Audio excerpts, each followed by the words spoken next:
Sweden has produced quality engineers for generations, and a testament to their ingenuity was the country's tank destroyers, which recently made their debut in World of Tanks.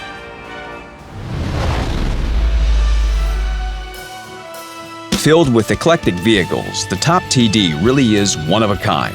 Also arriving with these new vehicles are new mechanics, travel, and siege modes.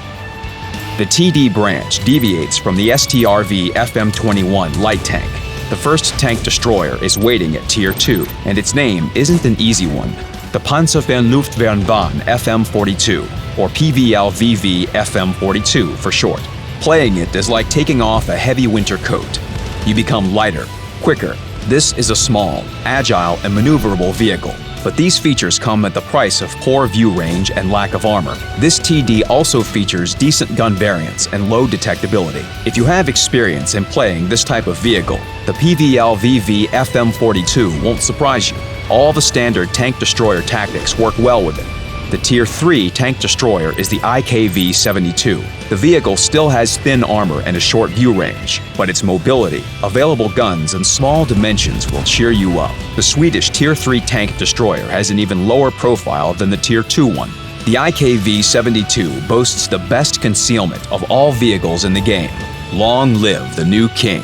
This accolade was previously held by the French Renault UE-57, also a tank destroyer, also at Tier 3. To crown it all, this Swedish vehicle enjoys an excellent gun depression angle, 12 degrees. This allows it to take some unusual firing positions. The next vehicle is the SAV M43, a machine without significant drawbacks and sweeping advantages. Its weaknesses are short view range, poor HP, and virtually no armor on the sides. However, the frontal armor isn't bad for this tier and vehicle type. Strengths include mobility, a small profile, and a good selection of guns. Here you'll have to think about which gun you want to install. You either sacrifice high damage per shot and take the accurate 75mm gun with good penetration capability, or you pick the 105mm cannon and deal 3 times as much damage, but not all the time because its penetration and accuracy aren't as reliable. The vehicle's gun depression angle has become even better, 14 degrees, so it can successfully make use of terrain. In the middle of the branch, you'll find the IKV-103. On the surface, it looks like the IKV-72. Its drawbacks are the same too, armor and view range. This is also true for its strengths, small profile, great mobility, and a high gun depression angle. One thing is unusual though, there are only heat shells in its ammo rack. The velocity of these shells is pretty slow, so you'll have to get used to that, but their penetration capability doesn't reduce with distance. The next vehicle in the branch is the IKV-65 Alt-2. Among Tier 6 tank destroyers, it has the highest reverse speed, 20 kilometers per hour. Other than that, this vehicle doesn't have any unique characteristics. It's a typical compact Swedish TD with poor armor and health, but it's agile, very fast, and sports an excellent gun. This vehicle can reach a speed of 60 kilometers per hour. Only the Hellcat is faster. The IKV-90 Type B, the last vehicle of the branch with familiar mechanics. However, its exterior already bears a resemblance to the top Swedish TDs. Usually, a cabin in the rear creates problems, as it seriously impairs the elevation and depression angles. But not here. The IKV-90 Type B is an exception to the rule. Its gun mounting doesn't affect performance. It has decent specifications for its type, tier, and nation. It's a delicate and quick machine with a good gun. You can apply standard tactics on the battlefield in this vehicle. However, standard is no way to describe our next 3 vehicles. The UDES-03, STRV-1030, and STRV-103B.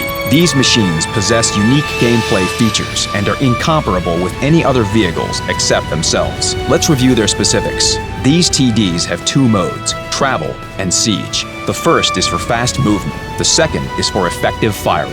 In the first mode, the vehicle is agile and maneuverable. It has a high maximum speed. In this mode, forward speed is comparable to reverse speed. The STRV-103B can reach 50 and 45 kilometers an hour, respectively. You don't need to waste time turning around to escape. And with that, we've run out of positives. So let's look at some things to be wary of. In travel mode, you can't alter the gun elevation angle. It's fixed. For horizontal movement, the hull moves too.